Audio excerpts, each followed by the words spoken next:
निःशुल्क रूप से मिलनी चाहिए। क्योंकि एक बार को आप सोचिए, आखिर उस बच्चे की गलती क्या होती है जो एक गरीब घर में पैदा होता है और उसको बेहतर शिक्षा से वंचित होना पड़ता है। शिक्षा के सामने एक पैसे की दीवार खड़ी है, जो जितनी ऊंची दीवार लांघ सकता है, जो जितना अधिक पैसा शिक्षा पे खर्च कर सकता है, वो उतनी बेहतर शिक्षा पा सकता है। लेकिन अगर एक देश एक है, लोकतांत्रिक देश है, तो शिक्षा भी सबको एक समान रूप से तो मिलनी ही चाहिए।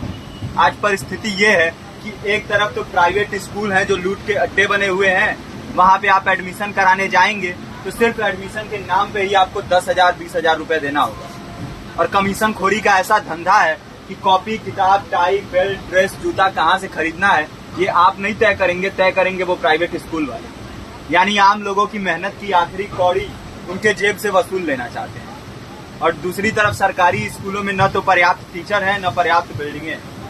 2019 का ही ये पुराना आंकड़ा है कि हर 100 में से 52 स्कूलों में या तो एक टीचर है या 2 टीचर हैं। और उन्हीं टीचरों के ऊपर जिम्मेदारी थोप दी जाती है कि जनगणना करो, मतगणना करो, पशुगणना करो, तमाम काम करवाए जाते हैं। और 19 के बाद से तब से कितने टीचर रिटायर हुए होंगे और 18 के बाद से कोई टीचर की वैकेंसी भी नहीं है।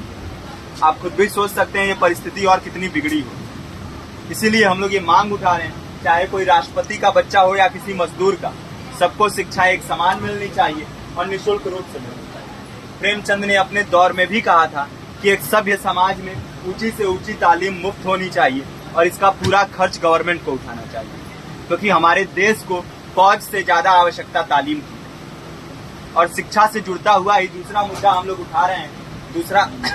दूसरा मुद्दा है रोजगार का।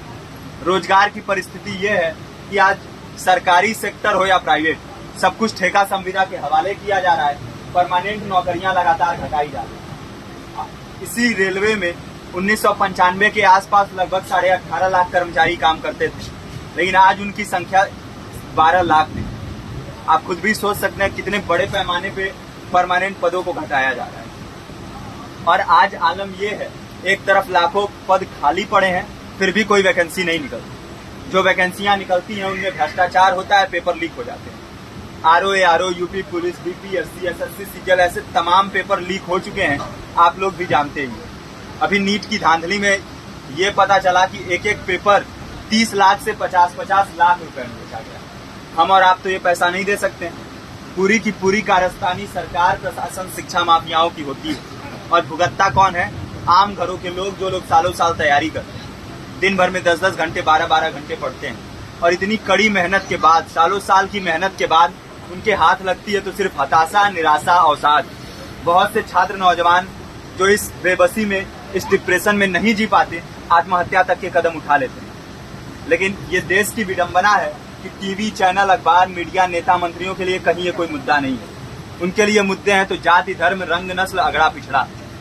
आज जब पूरी परिस्थिति इतनी भयावह है तो ये जरूरी है कि लोगों के बीच में जाया जाए, लोगों को संगठित किया जाए और एकजुट किया जाए। क्योंकि आज अगर अपने मुद्दों पर बोलेंगे नहीं तो कल को ये परिस्थिति और बिगड़ेगी। हो सकता है ले दे के अपनी जिंदगी तो हम लोग काट ले जाएं, लेकिन आने वाली पीढ़ियों को क्या भविष्य देके जाएंगे, ये भी सोचने वाली बात है।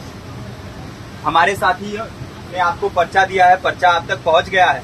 पर्चे में और भी बातें हैं, इसको पूरा विस्तार से पढ़िए। पर्चे में हमारा नंबर है, संपर्क कीजिए। फेसबुक का, इंस्टाग्राम का लिंक है, आप वहां पे जाएंगे तो आपको पता भी चलते रहेगा कि लगातार किन किन माध्यमों से हम इस अभियान को चला रहे हैं। नुक्कड़ नाटक, संगीत, शिक्षा सहायता मंडल, लाइब्रेरी, तमाम माध्यमों से इस अभियान को चला रहे हैं और कोशिश कर रहे हैं कि बड़े से बड़े पैमाने पर हर जगह पे लोगों को संगठित किया जाए और एकजुट किया जाए।